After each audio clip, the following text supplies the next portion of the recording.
మహాత్ములు ముద్దుబిడ్డడు. అధ్యాయము 13. తనను గురించి తాను.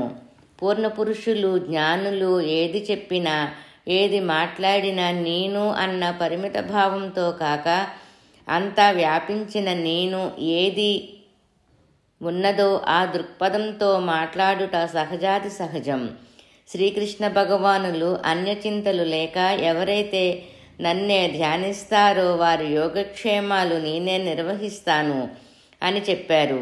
యేసుక్రీస్తు నా తండ్రి చిత్తం ప్రకారం నెరవేర్చెదను అంటూ నేనే మార్గము, నేనే సత్యము, నేనే జీవం అని అంటారు. శ్రీ సాయి: నేను భగవంతుని బానిసను, భగవంతుడే యజమాని, సర్వజగత్తు నాలోనే ఉన్నది, నేనే దైవము, నేనే షిరిడీలోనూ ఎల్లెడలా ఉన్నాను అంటారు. నేనే అరుణాచలేశ్వరుడని, నా ఎడల భక్తి కలగడమే గొప్ప అర్హత అన్నారు భగవాన్ రమణులు. ఇలా పెద్ద పెద్దలందరూ భగవంతుని సేవకులం, బిడ్డలం అని అతి సౌమ్యంగా చెప్పిన విషయాన్ని గుర్తుంచుకోవాలి. వీరందరూ మానవాళి శ్రేయస్సు ప్రధానంగా భావించారు. ఒకసారి శ్రీ రామానుజాచార్యులు వారి గురువు మంత్రోపదేశము చేసి దీనినెవరికీ చెప్పక నీవు జాగ్రత్తగా స్మరిస్తే ముక్తి పొందెదవు అన్నారు. అంతట రామానుజాచార్యులు ఒక గుడి గోపురము ఎక్కి నేనేమైనా పర్వాలేదు, అందరికీ ముక్తి రావటమే నాకు కావలసింది అని ఆ మంత్రాన్ని అందరూ వినేటట్లు గట్టిగా చెప్పారు. శ్రీ మాస్టర్ గారు అంతే. శ్రీ మాస్టారు తనను గూర్చి తాను ఇలా చెప్పారు: అందరూ ముక్తి పొందిన తర్వాత నాకు ముక్తి రావాలని ప్రార్థిస్తున్నాను. అందరూ ముక్తిధామానికి నడిచిపోయే చెక్కవంతెనగా నేను ఉండిపోతే చాలు, చివరివాడు నన్ను తీసుకుపోతే చాలు అన్నారు. 2. ఒక నావకు తెడ్డుగా ఉపయోగపడితే చాలు నా జీవితం ధన్యమైనట్లే అంటారు. మరొకసారి నేనెంత ప్రేమగా ఉన్నట్లు కనిపిస్తున్నప్పటికీ నిజంగా నాకెట్టి ఆపేక్ష ఉండదు.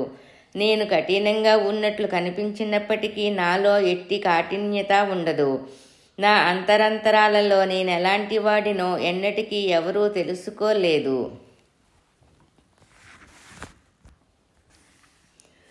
మీకు ఆలోచనలు లేని స్థితికి రావటం ఎంత కష్టమో నాకు ఆలోచనలనున్న స్థితికి దిగి రావటం అంత కష్టం అంటారు మాస్టర్ గారు. శ్రీమతి ఎస్ లక్ష్మీ గారి డైరీ విషయం 18/6/1980. శ్రీ పాకలపాటి గురువు గారికి స్వప్నములో మాస్టారు గారు శంకుచక్రాలతో, నామాలతో, చతుర్బాహువులతో కనిపించిన విషయం గురించి మాస్టారు గారిని భక్తులు అడగగా నాకు తెలిసినంత వరకు నేను అలా దర్శనమివ్వగల స్తోమత నాలో లేదు. అందరిలోనూ అన్నింటిలోనూ సాయిని భావించుకుంటూ సత్పురుషులు దర్శన ఆశీస్సులకై తెప్పిస్తుంటే పాందుడనే అన్నారు అతి సౌమ్యంగా.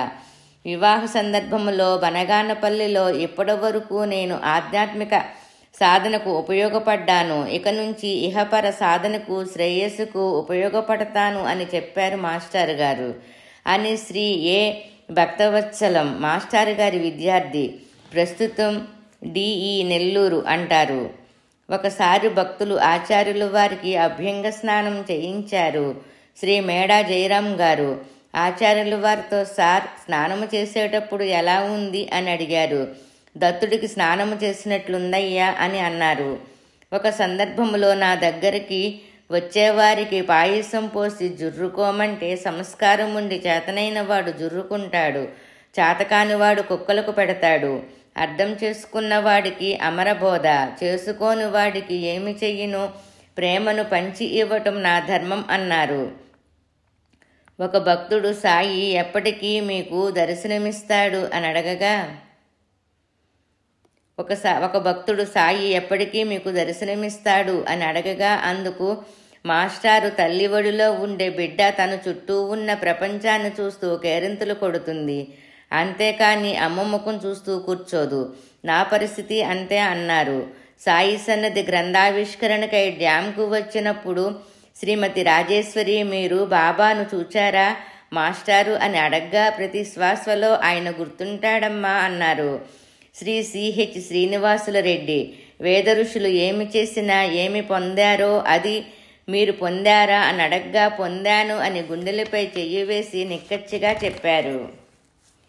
మహాత్ములు ముద్దు బిడ్డడు 13వ అధ్యాయము 196వ పేజీ.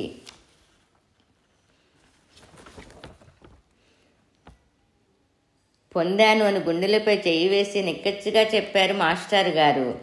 శ్రీ ఎం రామచంద్రరావు గారితో నేను ముక్త పురుషుడును అన్నారు. మీరు ఎక్కువగా ఏమి చేస్తుంటారు సార్ అని అడగ్గా ఏమీ చేయకుండా ఉండడమే చేస్తుంటాను అన్నారు. మరోసారి గృహస్థాశ్రమ ధర్మం ప్రకారం పిడికిలి విప్పకూడదు, బాక్స్ తెరవరాదు, పెద్దాయన ఆజ్ఞ లేదు అన్నారు. కడపలో ఒక భక్తుడు భరద్వాజ మహారాజుకి జై అనగా మనందరికీ మహారాజు బాబాయే. మహారాష్ట్రలో మహారాజు అంటే దైవం అని ఒక అర్థం ఉంది, ఇంకొక అర్థం వంటవాడు అని. అది ఎటు నేను కాను, కాబట్టి సాయినాథ్ మహారాజుకి జై అనాలి అన్నారు. ఢిల్లీలో ప్రొఫెసర్ జీవీ రావు గారింట్లో కొందరు భక్తులు భరద్వాజ మహారాజు అనగా ఇలా ప్రతివారు అందరితో మాటమాటకి అంటుంటే ఓహో నేనే గురువును అని అనిపిస్తుంది, అసలు గురువును మర్చిపోతానని భయమేస్తుంది అన్నారు. మరోసారి దగ్గర ఉండి చెయ్యమని చెయ్యని వారికన్నా దూరం ఉండి పారాయణ పూజ ధ్యానం చేసుకునేవారే నాకు ఇష్టం. వారి మీదనే నా మనసు ఉంటుంది. మీరున్న చోట అపవిత్రంగా ఉన్న నా తపస్సు చేత క్షాళనం చేస్తాను అన్నారు. ఇంకోసారి ఒక భక్తుడు ఏదైనా లీల చెప్పండి సార్, నాకు ఎక్కువ అనుభవాలు లేవు అనగా ఈ గదిలో ఇక్కడ ఉండటమే గొప్ప లీల, గొప్ప అనుభూతి అన్నారు మాస్టారు.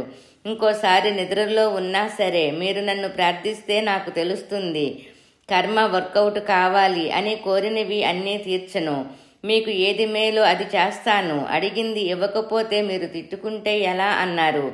ఇంకో సందర్భంగా నేను మరొకసారి జన్మిస్తాను, నా ఇష్టము పైన అప్పుడు అవధూతలా ఉంటాను, లోకహితం కొరకే వస్తాను అన్నారు. 1972లోనే నాతో అంటే రచయిత గారితో ఏది శూన్యమో ఆ శూన్యమే నన్నుగా తలుచుకో, ఇంతకన్నా ఇక చెప్పవలసింది లేదు అన్నారు శ్రీ మాస్టారు. మహాత్ములు ముద్దుబిడ్డడు 13వ అధ్యాయము సంపూర్ణం.